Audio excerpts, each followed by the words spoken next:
মা, এখন কি সেহরির সময়? আমিও রোজা রাখতে চাই।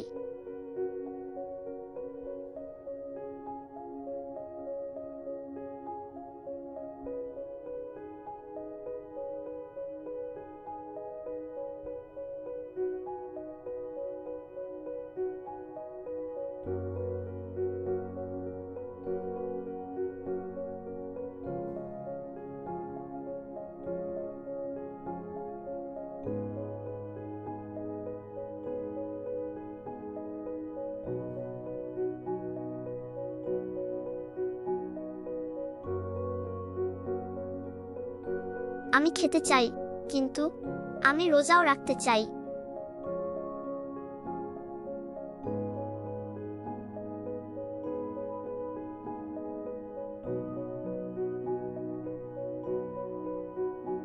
ইয়াহু, আমার ছোট্ট রোজা পূর্ণ হয়েছে। রমজানই সর্বোত্তম। আমি কি আগামীকাল আবার রোজা রাখতে পারবো?